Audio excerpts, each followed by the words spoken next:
السلام علیکم جی، میں ہوں آپ کا میزبان میاں طاہر محمود۔ آج ہم بات کریں گے ممکنہ بارشوں کے حوالے سے۔ کڑا شہر میں جب بھی بارشیں ہوتی ہیں، اگر شہر میں 1 گھنٹہ سے 1.5 گھنٹہ بارش ہو جائے تو شہر جو ہے پورا ڈوب جاتا ہے پانی سے۔ گلی محلوں میں سڑکوں میں پانی جو ہے وہ بہت زیادہ ڈوب جاتا ہے، اور اس کو نکلتے نکلتے 3 سے 4 دن لگتے ہیں۔ میں اس کڑا کہ بے نظیر روڈ پر موجود ہوں، یہاں پر ضلع انتظامیہ اور بلدیہ کے تعاون سے کروڑوں روپے مالی سے لگایا جانے والا، میرا کیمرہ مین آپ کو دکھائے گا، یہ ایک کھالا بنایا گیا، نل بنایا گیا، جس میں گندگی کے اس قدر ڈھیر لگا دیے گئے ہیں، اس قدر ڈھیر لگا دیے گئے جس مقصد کے لیے یہ کھالا بنایا گیا ہے اس مقصد کو بالکل وہ مقصد ہی فوت ہو گیا ہے۔ تو بلدیہ کے اہل دہی سے جب ہماری اہل علاقہ سے ہماری جب بات ہوئی تو ان کا یہی کہنا ہے کہ یہ بلدیہ ملازمین ہی اس میں کوڑا پھینک کے چلے جاتے ہیں، نہ صرف ہم پھینکتے ہیں۔ یہ کھالا جو ہے گندگی سے کوڑے کرکٹ سے بھرا پڑا ہے، اگر بارشیں ہوں تو یہ پانی کہاں جائے گا، کس طرف جائے گا؟ اگر نہ تو اس کو اوپر سے ڈھانپا گیا ہے، نہ ڈھانپنے کی وجہ سے شہری جو ہے اس میں شہری بھی کچھ پھینکتے ہوں گے، لیکن بلدیہ کے ملازمین جو وہ بھی اس میں کوڑا پھینکتے ہیں، یہ بھرا پڑا ہے۔ تو جب بارشیں ہوگی تو پانی کے نکاسی کا کوئی انتظام نہیں ہے۔ اگر کروڑوں پہ لگا کر یہ نل بنانا ہی تھا، کھالا بنانا ہی تھا، تو اس کو کم از کم بنا کر اس کو کور کیا تھا۔ جب بھی بارش ہوتی شہر کے تمام علاقے،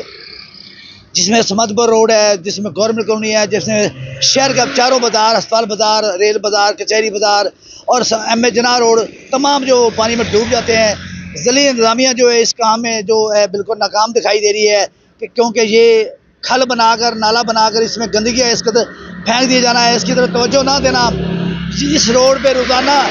سرکاری اہلکار، ضلعی انتظامیہ کے افسران تمام گزرتے ہیں، لیکن کوئی بھی اس کھالے کو دیکھنے کو تیار نہیں کہ اس میں یہ جس مقصد کے لیے بنایا گیا ہے اس میں کتنا کوڑا کرکٹ پڑا ہوا ہے، اس کو صفائی اس کی ہونی چاہیے، یا کہ بلدیہ ملازمین کو ان سے پوچھ گچھ کی جائے کہ جس مقصد کے لیے یہ کھالا بنایا گیا ہے اس میں گندگی کیوں پڑی ہے، اس کی صفائی ستھرائی کا کیوں نہیں انتظام کیا گیا۔ تو شہریوں نے یہی مطالبہ کیا ہے اختیار سے بھی، ضلعی انتظامیہ سے، کہ یہ جو کھالا بنایا گیا ہے اس کی فوری طور پر صفائی کی جائے، تاکہ ممکنہ بارشوں کا جو سلسلہ پہلے شروع ہونے والا ہے، نہ پانی کی نکاسی جو وہ آسانی سے ہو سکے، شہری بس آسانی سے سڑک پر سفر کر سکیں۔ لاکھوں گاڑیاں اس روڈ پر گزرتی ہیں، لیکن اس کے باوجود یہاں پر اس کی گندگی ہے جو آپ دیکھ رہے ہیں۔ یہ پانی تو الگ بات رہے گی، اس گندگی سے بدبو بھی پھیلتی ہے،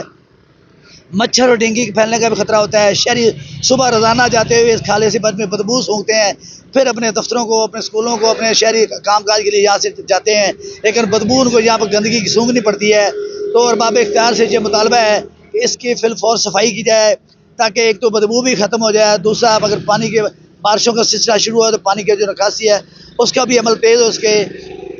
یہاں پر یہ بھی میں بتاتا چلوں، جیسے کہ ایم اے جناح روڈ پر ایک سیوریج کا حالیہ ایک سیوریج کا نظام لگایا گیا ہے، اب دیکھتے ہیں کہ وہ